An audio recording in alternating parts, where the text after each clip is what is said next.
Hello and welcome. I am Dr. Lara May, a clinical pharmacist specializing in functional medicine, as well as a certified yoga teacher and Reiki master. I run a truly integrative health coaching practice, encompassing functional medicine lab testing, yoga and meditation, and a sprinkling of Reiki energy medicine. Join me here on Light Body Radio to break through your health plateau and come into alignment with your natural vitality.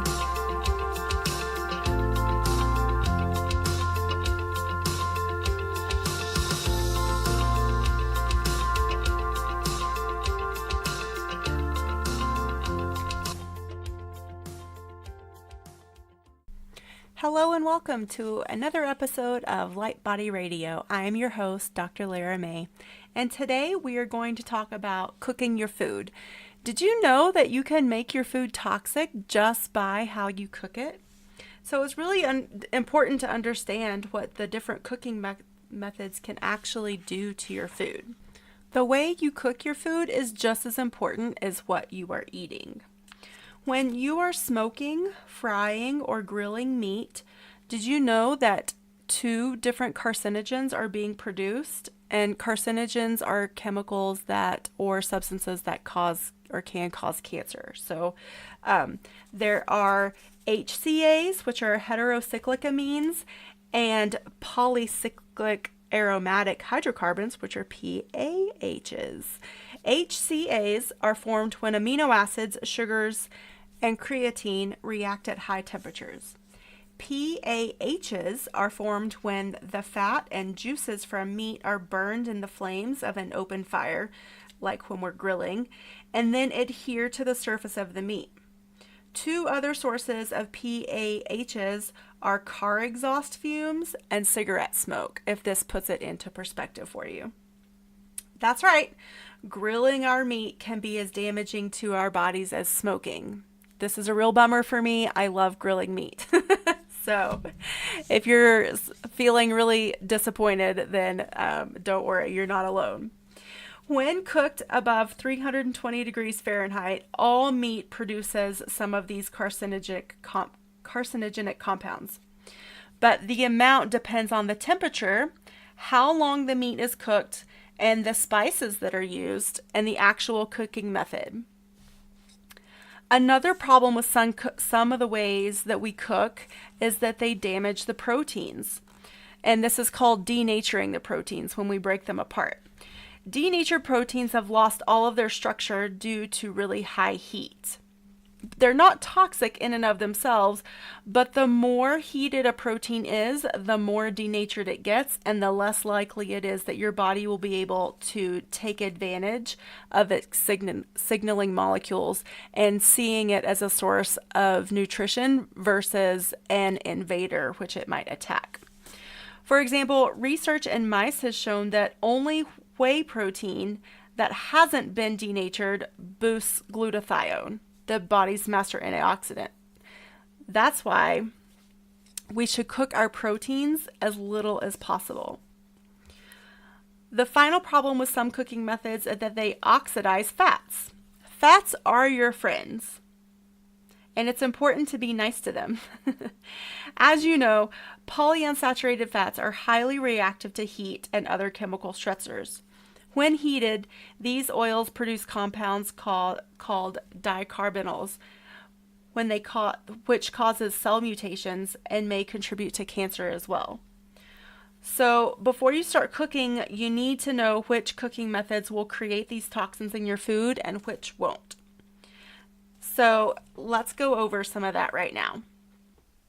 One of the best ways that you can prepare your food is to eat it raw.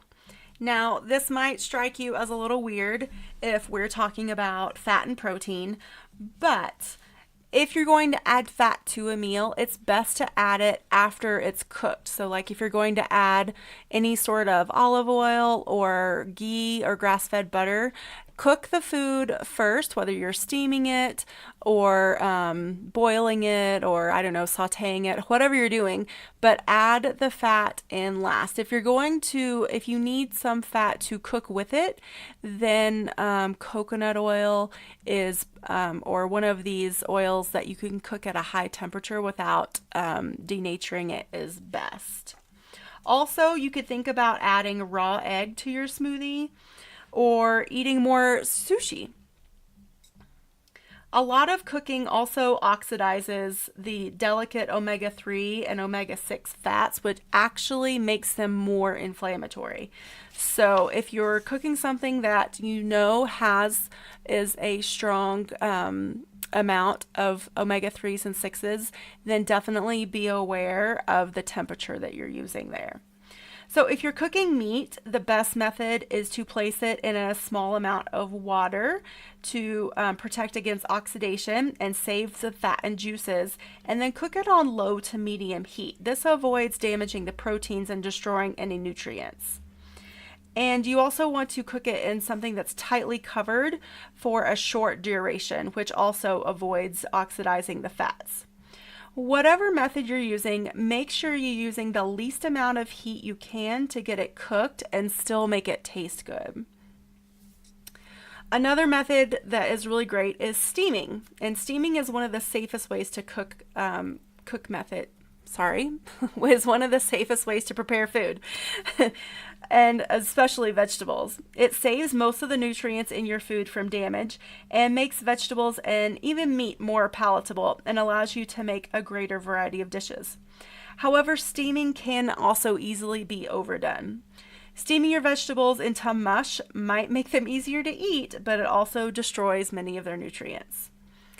So another way that you can prepare your food in a way that won't make your food toxic for you is baking. And when we talk about baking in this context, we like it to be at 320 degrees Fahrenheit or below.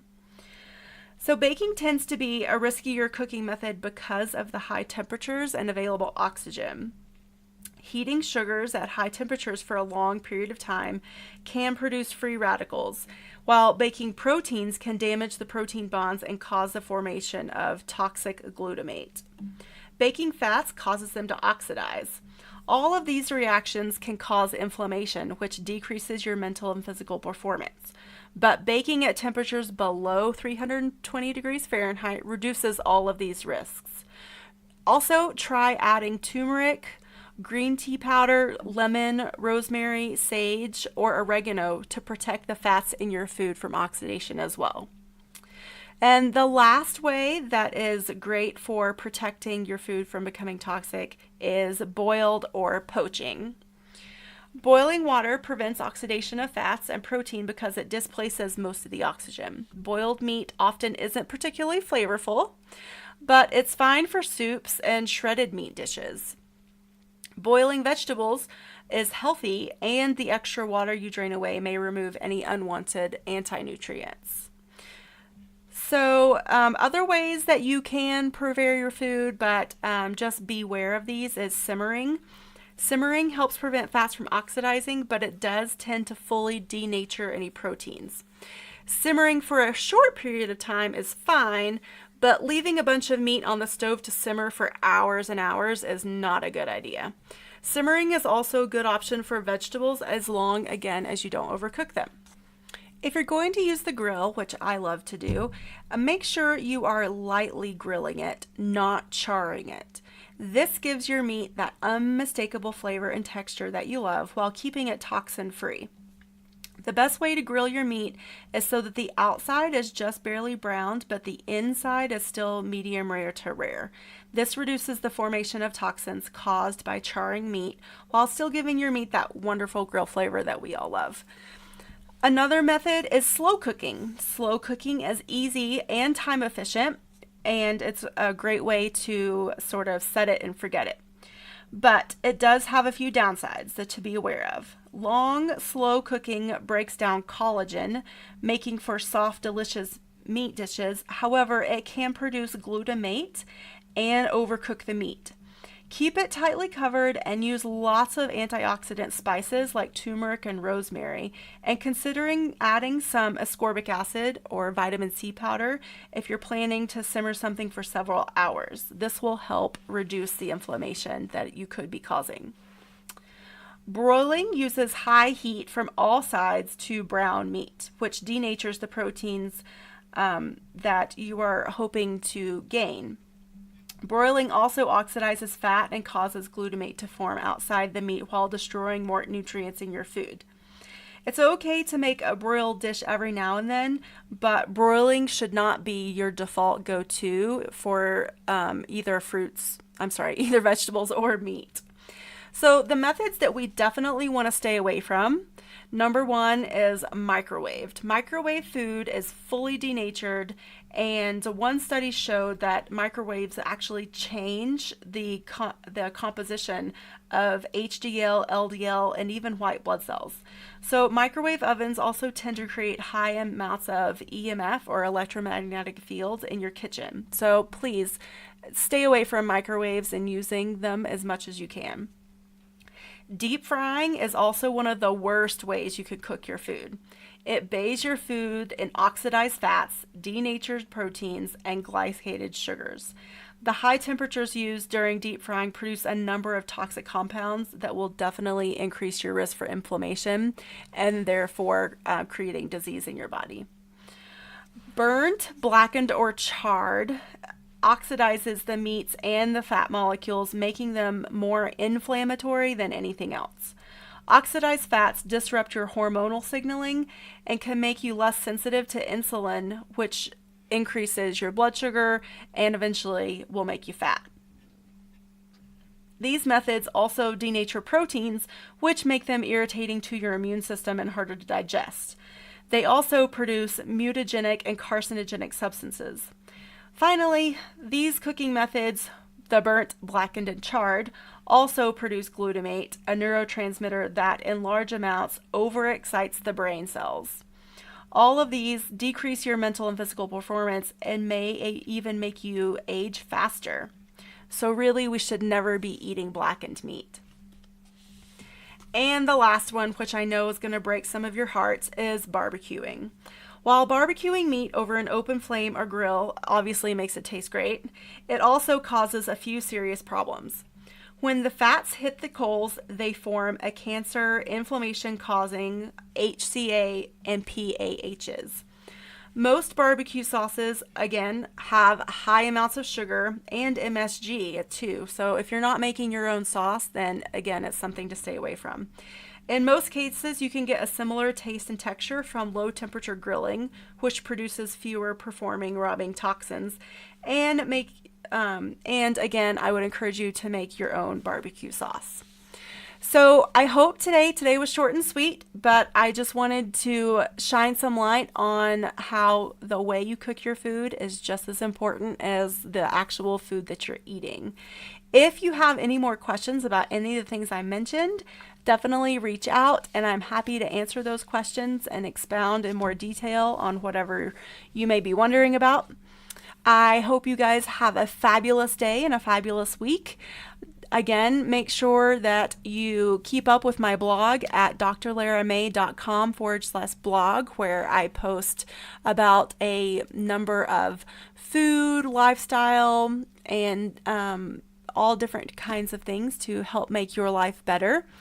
And definitely check this podcast out, Light Body Radio, on Stitcher, iTunes, Spotify, and Podbean. And I will catch you on the flip side.